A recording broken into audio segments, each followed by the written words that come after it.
Hey everybody, welcome to Wisdom Wednesdays. I'm your girl, Coach Christal. Thank you for joining us. If you haven't been with us before, you are in for a treat. We're going to do something for the next 3 weeks that we have never done on this podcast. It is unprecedented, but we're going to keep the same guest for 3 weeks. And we're going to go in depth with one of our favorite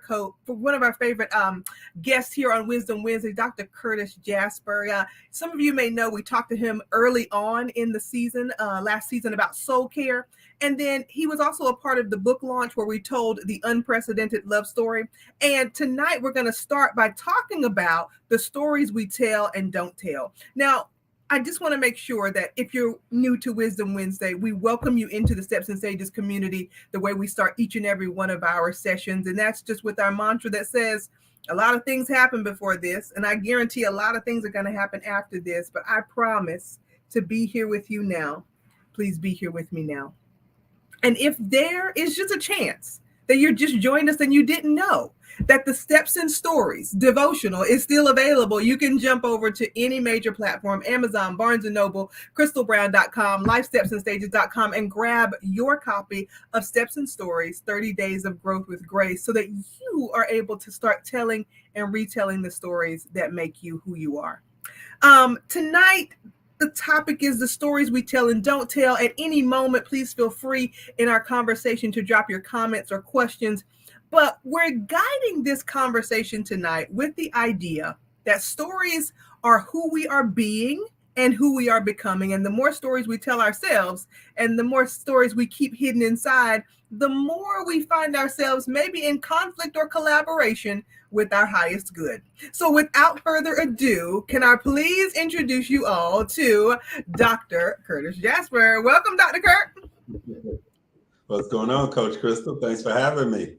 Always a pleasure. Can't wait. I mean, again, I'm gonna have to keep watching the time because you come on and we'd be here forever, because we could do this all day. But that's why we got 3 different sessions tonight. I feel like every time we have you on, there's more to say. So we're gonna have this conversation tonight.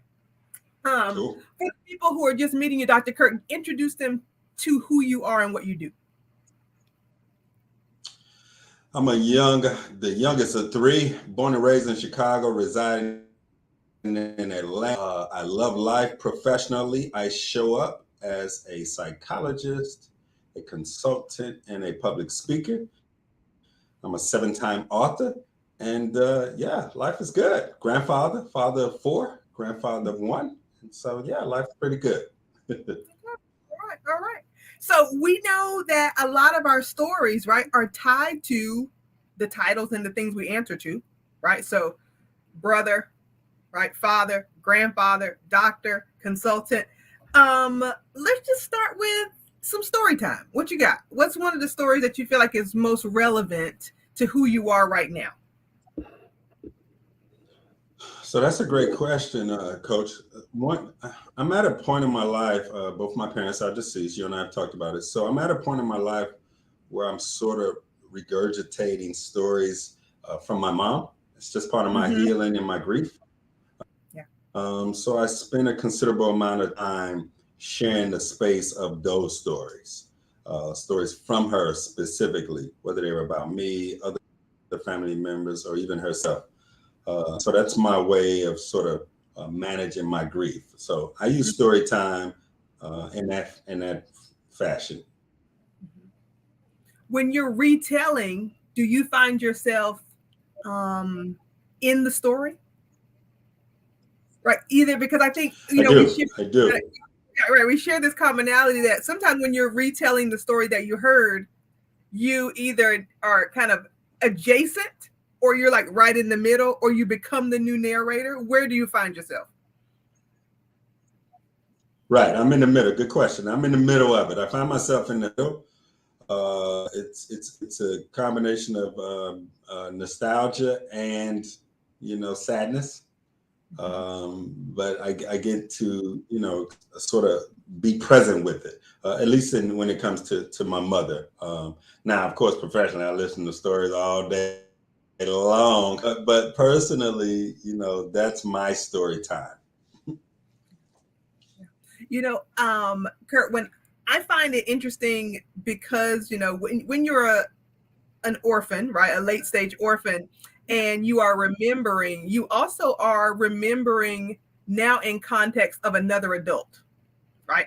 And so many times when I'm remembering stories of my parents and I'm retelling the story, I find that other people get uncomfortable because I've dealt with the adulting that did or did not happen in my own parents, right? So I can say things like, well, my parents did right? And it may sound derogatory, but it's just the reality of now that I'm an adult too, I'm having that reflective conversation with the person that was.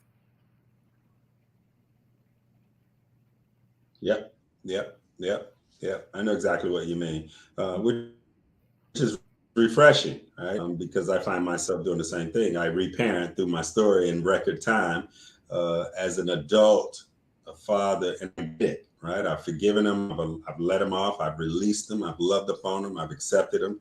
And so oftentimes I may say something, people who have not shared that space may view it as being disrespectful or diminishing or demeaning. And I'm like, no, they were great people.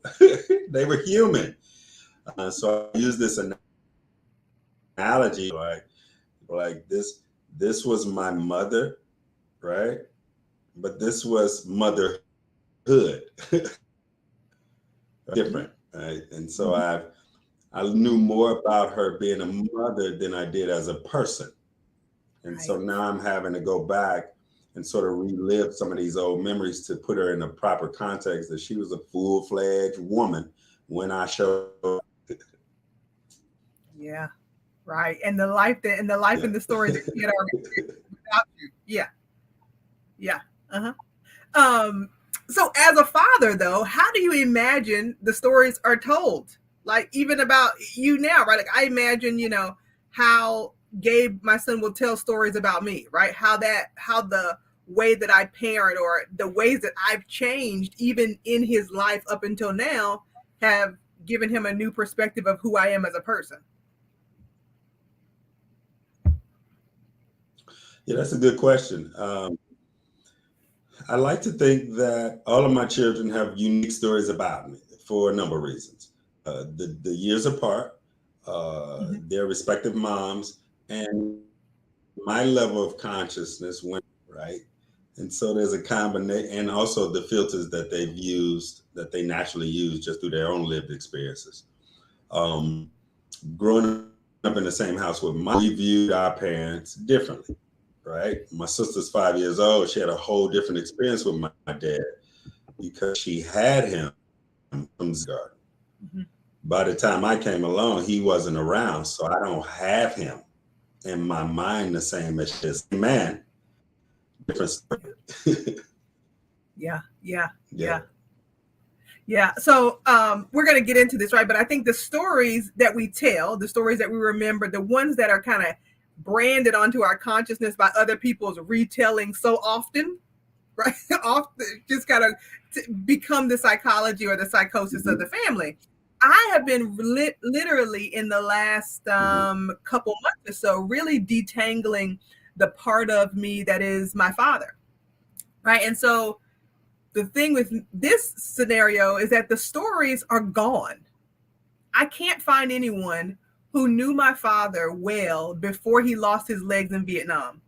The only person who would have known that man that intimately would have been my mother, and my mother is deceased. My father's, all of his sisters are deceased. His right. So the person that he was is able to be kind of reconstructed by the qualities I find in myself and that I aspire to kind of weave together into the narrative of his own healing. So in that regard, I get to be kind of a magician, but at the same time, where is the ultimate truth?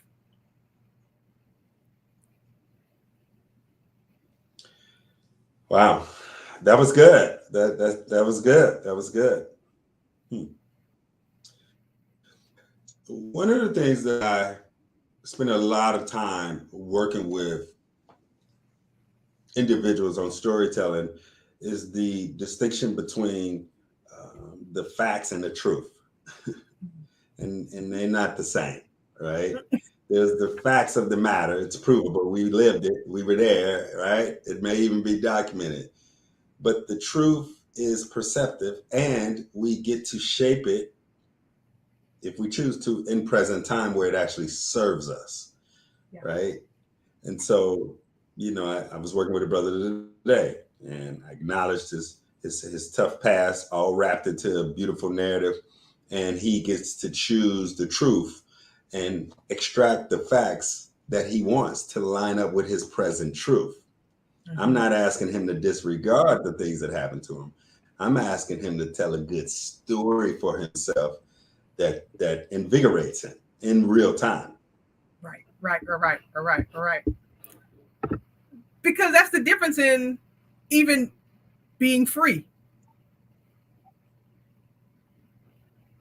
Right? Because if the story we keep telling, right? Because if the story we keep telling ourselves is keeping us stuck, then we got to either be comfortable, or just accept being the victim, or pick up the pen and be the author.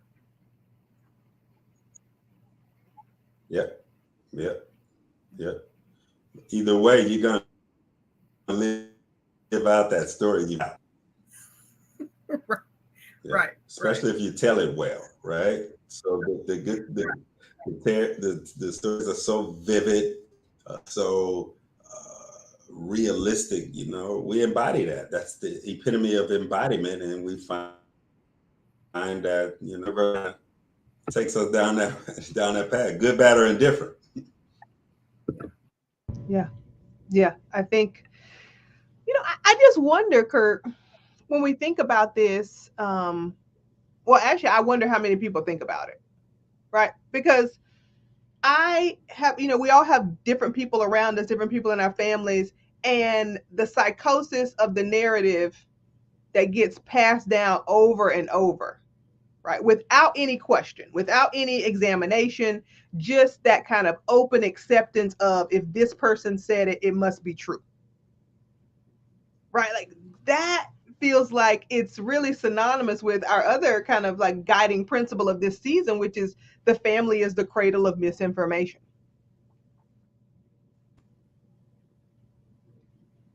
Yeah, big time, yeah. We have And there's oftentimes two different versions. There's the extended family version and the first. They don't always line up, right? no, not at all. Not at all, right? Right. And it's interesting because so I have an aunt who is not my biological aunt. She's one of those aunties that's, my mom's best friend from high school. And she's often been the person who I go to and say, tell me about so and so. Like, how did this happen? And immediately, every time I have that question, her response has always been, why you want to know? Right. Mm, Because we think that holding on to the story protects someone from not having to deal with the facts or the truth. Where do you find when you're talking to yeah. people, Kurt, that kind of protective storytelling comes in? So the protective part, most times, the basis of it is the guilt and shame, right? So while we're trying to protect, we're we're holding on, further burying this whole guilt and shame thing, right? Even for ourselves, definitely for other people. As you mentioned, the stories we don't tell, those are the damaging ones, right? I recently posted that shame is a communal emotion, right?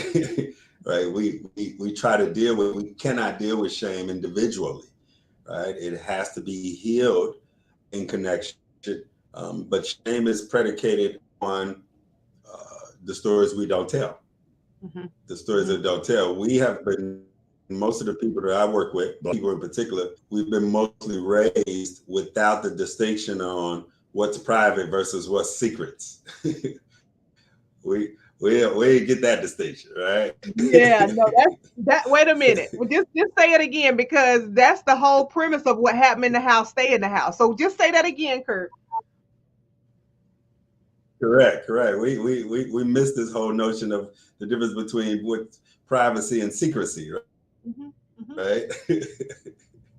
Hmm. Yeah. Right. We thought they was one and the same. Right. Right. We thought they was one and the same. Oftentimes. Hmm. Oftentimes. Because it's the Mm, secrecy that actually is the seed of the shame. I can be correct. private. I can be private about my personal business, but when something about my personal business has to be secret, then if it gets out, then that's kind of like that root of shame, holding on. Exactly. Yeah. Exactly. Exactly. And shame is one of those emotions that if it's held too long, with a lot of different shameful things, it starts to build up rage uh, and so if embarrassing happens to come along on top of that, even years later, yeah, that's like time bomb. That's explosive. Yeah. Yeah. That's And explosive.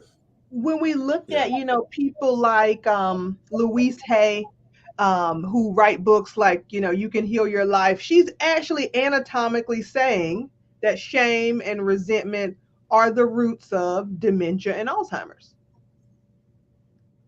absolutely. Right. Because Hmm. these stories don't Yep. go away, but they start to get mixed in with our other realities. And then we don't know the difference between the now, Yep. the then, the future, the us, the them. Right? Tangled. Yep. Definitely. Definitely. Yeah. Tell Definitely. how do we get out of shame, Kurt? Community through to release shame is to share it. Shame has to be shared, right? The idea is to move down the emotional scheme to guilt. Guilt is lighter. Guilt is lighter than shame, right? And so one of the ways to get out of shame is to share it.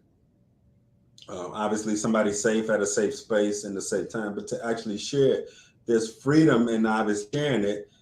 But 99.9% of the time, you'll find community in the sharing.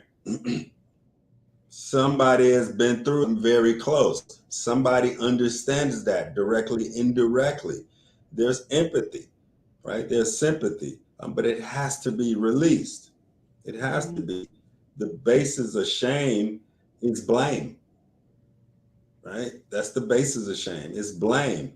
And oftentimes, we think about how we were raised gender wise, right? Like as a boy, growing up in a household, you know, we were reared to how to treat women, how to treat girls, right? Mhm. But and girls was mostly reared on what not to take from boys, right? And what not to do. And so there's a lot of times that young ladies were reared to, the family had good intentions, but they were reared to be shameful, right? Don't sit like this. Don't talk like this. Wear your hair like that. You're moving too fast. Cross your legs. Don't be out with the boy, right? Like that's enough to shame any of us. Mm-hmm. so Yeah. so so we have empathy for women. They were nudged to be shamed from an early age, generally speaking. And so without that out and doing some real healing work, it could cause some explosiveness later on, Yeah. particularly in intimate relationships. Yeah. Yeah. Definitely. Definitely. Um, because then the story doesn't even become about the person or the woman or the man. It becomes about the archetype. Right, So right, I totally, right. in writing this devotional, this steps and stories, but we've heard a bunch of feedback, and the one that gets me is that there's this older woman who says she's from my hometown. She knew my mother. She knew all these people. She wrote me a card, a handwritten card, and said, Christal, I just love the book. This is the voice in my head because I feel like this is how she sounds. Okay, she was like, Christal, I love the book, and I'm about to read it again because I think I know I missed something. And I'm thinking to myself, this woman is seasoned, wise, right? The fact that she's going to say, I'm going to read a 30-day devotional again because I think there's something that I missed, right? The humility of that type of wisdom is, I think, some of what you're saying about how we unburden ourselves from the guilt and the shame. We can say, you know what, let me just try again. And I think that's where the storytelling comes in, when we get the courage to say it again, to try it again. We were just talking before we jumped on, right, about Gabe's birthday trip to Japan. And I think many people who might not have read the devotion or know the backstory might be like, dang, that boy spoiled. He just did, they in Japan, But the real backstory on that Mhm. is that as a young girl, I was 13, when I remember very vividly pronouncing on the playground that I was going to have a son and his name was going to be Daise. And people were going to ask me, what does Daise mean? I was like, Christal's baby. And then when I was 19, a freshman in college, I got pregnant and had an abortion. And I thought at that moment, the guilt and the Mm. shame of that in my head meant that I had, one, ruined my chances of being a mother, and that I had given away my son. And then 13 years Wow. later, I got pregnant with what I thought was a girl, because in my mind, I had convinced myself that I had given up my son, convinced myself that it was going to be a girl. Her name was going to be Collie. I made a dance about it, premiered it in Brooklyn. People saw it. Then I went to the sonogram and there was a penis. And I was like, okay, I guess I get another chance here, right? Second chances are real. And so here we go. I have this son who was supposed to be born in May, who then is born on April 13th. And so 13 is his golden birthday. And I've had these conversations with him spiritually that I appreciate him waiting for me, right? Waiting till I was ready. Like, Mm. in that way that we spiritually understand that we choose the soul in the vessel we come through because we need that lesson from that conduit. And I appreciate him waiting until I had Mm. learned enough and known enough to now be his mother, right? And this was kind of like the big celebration behind that, his golden birthday, 13, 13, 13, 13. But it was also about retelling the story, not the story of loss and of shame, but of the story of a spiritual renewal into motherhood that was then not about not being enough, but being fully engaged in all of the process. Wow. Wow. Super, super. You want to hear something funny? Yeah. So around 12 or 13, I was supposed to go to Japan, right? I was supposed to go to Japan. Yeah. So many people don't know this, but I took Japanese for a very long time, from third grade until junior year in high school, right? So, and so part of the experience, and I'm talking Miss Mizuno, Still alive today. I reached out to a couple years ago. And one of our class trips was to go to Japan.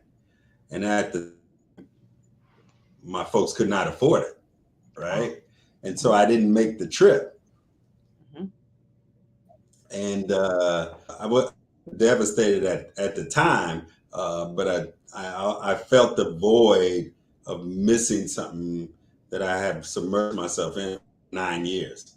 Yeah. So yeah, Japanese Japan has a special place with me, and so Mhm. I find my stories even while your pictures with Gabe, right? I find my still living out what my parents could not do, but in my mind, I had to, go in my imagination and just tell myself the story. Yeah, Mhm. it's cool. Mhm. So when I hear people talk, especially in my circle, that people speak Japanese, and I'll be like, nah, I don't really know it until they say like Tokyo, and I'm like, when Tokyo Kyoto, I say it's Tokyo.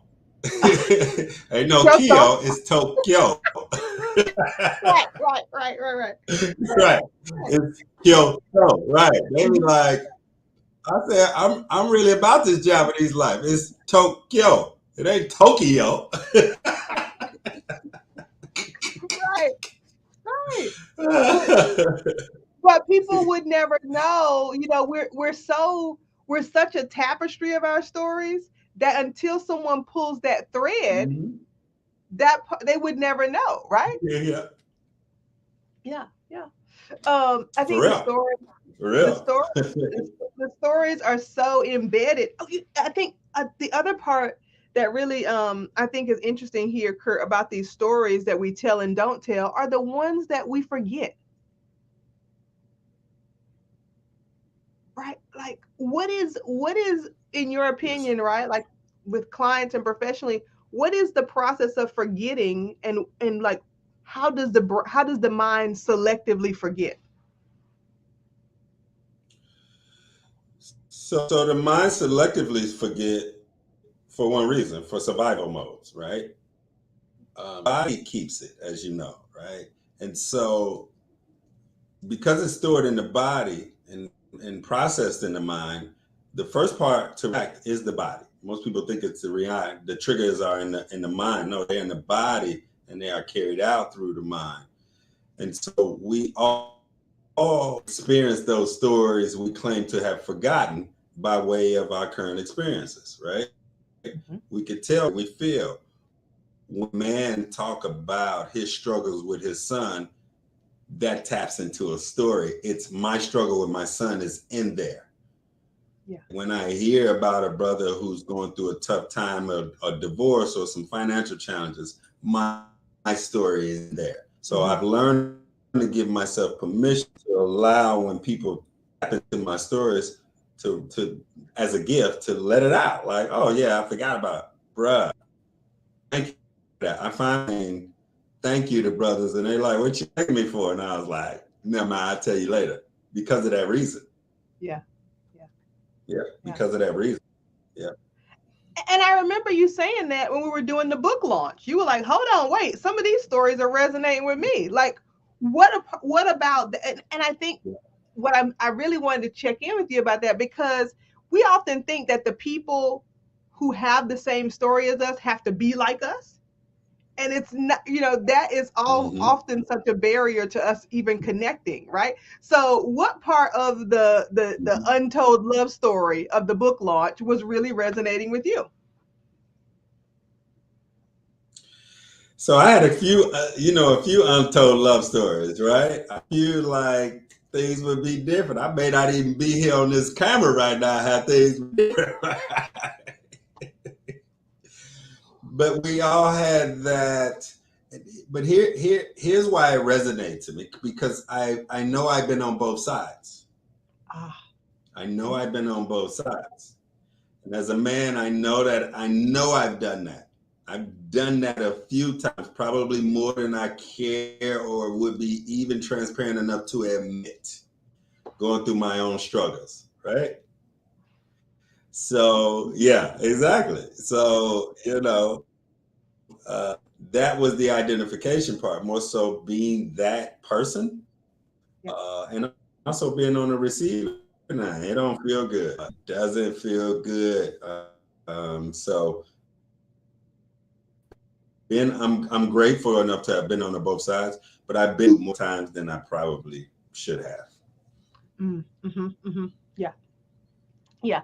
It's interesting too, right? Because we're talking about the story that we tell and don't tell, how they live in the body, how we think we can shift our mind to forget them. But it's all about like this R word that I love to think about in terms of stories in life is this residue. Like you can never wash it all the way off, right? You never get it all the way out. And so what people also don't want to hear about is the impact of the residue. Right. So just like when we were Mm. talking about our parents as equal adults, now that we understand, after we told the love story for the book launch, people were like, "Oh my God, Crystal! I mean, it just looks like you're glowing. Like, how are you? What's going?" I was like, "Well, a couple months ago, I fell in love, and I'm still in it. I mean, he's not here, but I'm good. Like, this is Mm. this is the residual effect, right? The way that we forget that the residue is what's gonna stay, right? Even after the quote unquote story is over. Do you feel like Mm-hmm. people want to accept the residue, Kurt? I don't. Oftentimes, because it's painful, right? You have done the work to line it up with where you currently are. Uh, Not many people are there, right? It takes intense personal development work to get there, right? To be in acceptance stage, like that was the thing. Like yeah, it wasn't him, it was me, and I'm there, right? That is that purpose for now. That accepting stage um, is what takes work. So people refute the whole of residual or residue Mm-hmm. because of the emotions that are attached to it, Mm-hmm. right? They want to lean away from the emotions as opposed to lean into it and extract only the good parts, as you just eloquently described, right? Lean into emotions and extract the good parts. There's some goodness in it all. Yeah, yeah, yeah. There Yeah, is. It all and counts. that has to be, yeah, for sure, for sure, for sure.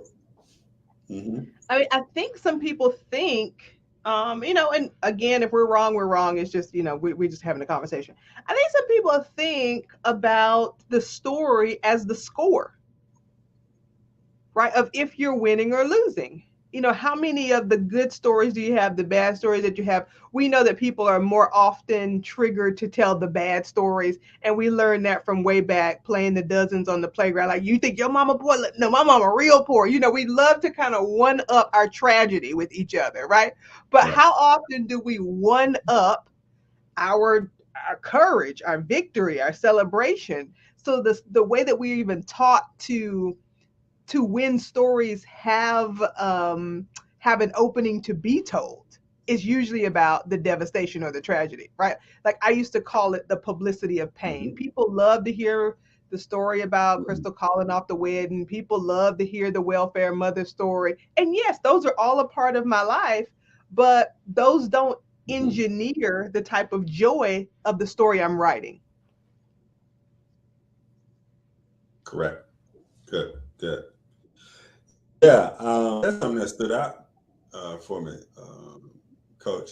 The, the whole notion of winning versus losing, right? The whole story, like there has to be a good versus bad, winning versus losing. And one of the ways that I've learned to digest just stories in general, lived experience in general, is to move from keeping score to keeping track, right? That's different, right? Keeping score insinuates that there has to be a winner, and the track is I'm racking up the moments. I'm racking them up, right? I'm extracting only the good parts, right? I ain't on the winning and losses. I'm the parts, just the good parts, right? And that takes some time, right?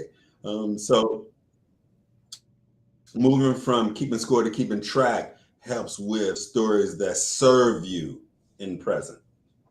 Yeah, yeah, that's good. That's good. We have three.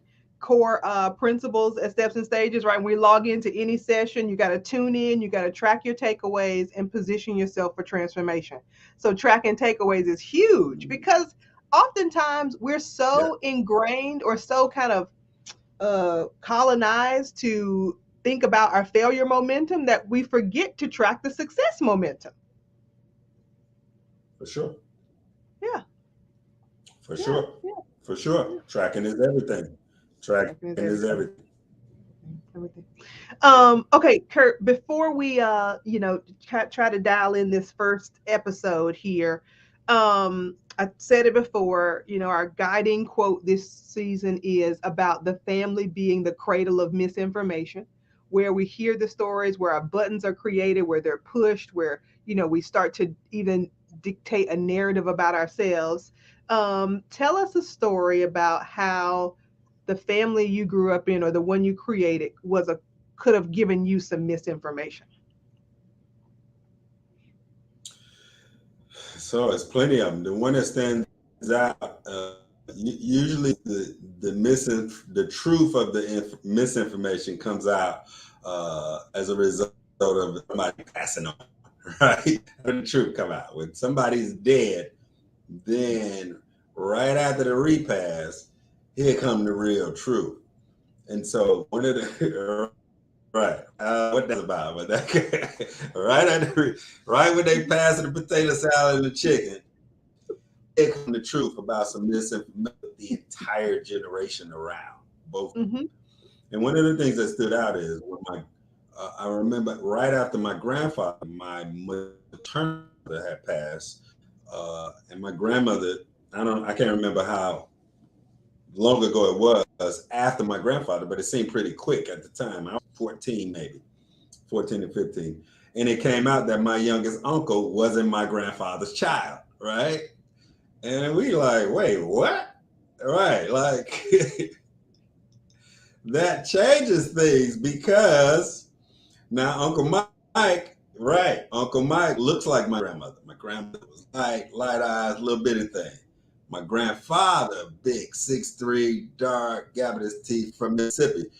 So Uncle Mike, like my grandmother, right when his body was lowered in the ground, here come grandma. So what is she told all of us that Uncle Mike wasn't our grandfather's child, but we grew up knowing that my grandfather had always jumped like we had his, but we ain't had grandmama's side, right? We had Yeah. that he was a batterer and an abuser, but we ain't had a grandmama leveled her playing field by the man down the street. Right. Like, Wow. so on one hand, it was like, wait, what? And on the other hand, it was like, go grandma. Right. Right. Somebody was Go going to treat grandma. grandma Right. right. Hmm. Hmm. I love it. I love it. I Right. think those. And in my life, there was a story. So my oldest daughter, she's 35 now, right? Mhm. And so I didn't find out about her until she was 21. I had her in high school. I was 16. Her mother was 16. We were kids. I had her in 10th grade, and I never saw her mother again. And so the reason why it came out when it did at my 20th high school reunion is because her alleged father had passed away. He died. And when he passed away, the mama was like, yeah, by the way, that wasn't his child. That's your child. So Wow.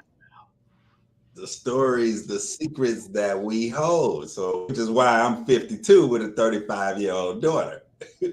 Yeah. Yeah. Right. Wow. Right. Wow. I mean, it's the moment. This is what I'm saying. The artist in me is like, oh, cue the entrance, cue the spoiler, cue the alert, like cue the next person. Like, where's the special guest? You know what I mean? Because we're always like, even in our daily lives, like waiting on the moment. Like, and you're right. Like when people pass away, it feels like, oh, now there's an opening for the truth. When we are actually Mm-hmm. saying, that we don't trust the people who are living with us and around us to actually handle the truth with us. That's exactly right. That's exactly Right. right. And That's exactly right. that part is like it continues to be a story, a trilogy, an epilogue of mistrust. Yep. Which is very damaging. Which is very damaging. Yep. Mm-hmm, mm-hmm, mm-hmm. Well, Kurt, this Wow. is good. This is good. Wow. I mean, I feel like again, right? We could just say out loud again, like the stories that are running through story, the stories running through our minds are either telling us who we've been, who we're currently being, or they're laying the stage for who we're becoming. And, in our practices, both, I think we're Mhm. asking people to just use the content of their life as the curriculum for their evolution and be fearless enough to write a new story. Mhm. Yeah. Yep. Yep. Agreed. Agreed. Write a new story in present time for now. In present time. In present time. Yeah. Yeah. Not the wishful in the Yeah. future, Agreed. like I will Agreed. be. Yeah, like you are right now. Yeah. Yeah. Well, Yeah. I can't wait to talk Yeah. to you again next Yeah. week. Yeah. Next week, we're talking about Just getting started. We just started. I know. I know. That's what I'm saying.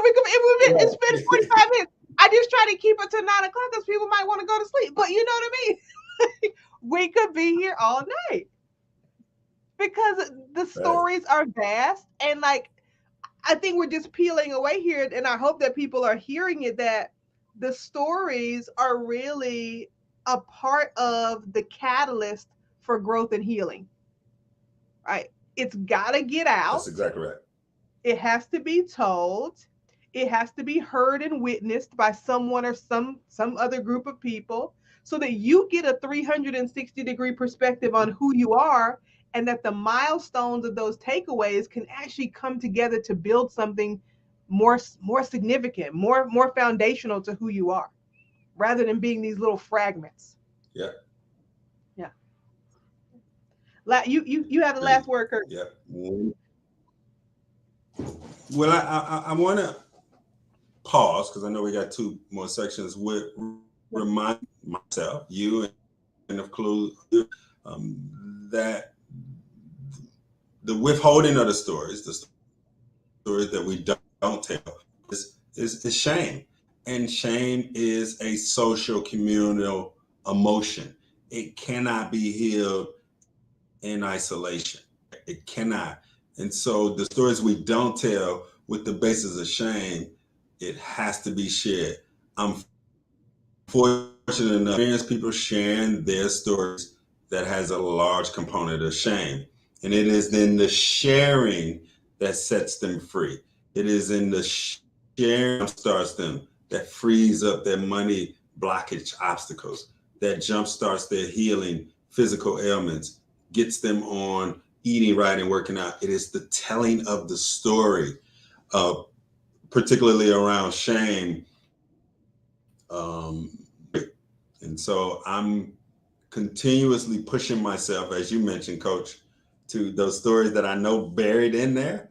And I'm open to being delighted, even if there's some pain around it, just so I can get these stories out. Because I'm trying to be here. 52, I'm trying to be here. I'm trying to be here. And so I want to get out whatever that residue, right? Yeah. And share it with the hopes of not only freeing myself, but giving others permission to be free as well. So thank you so much for having me a part of this thing here. This is my No, thing.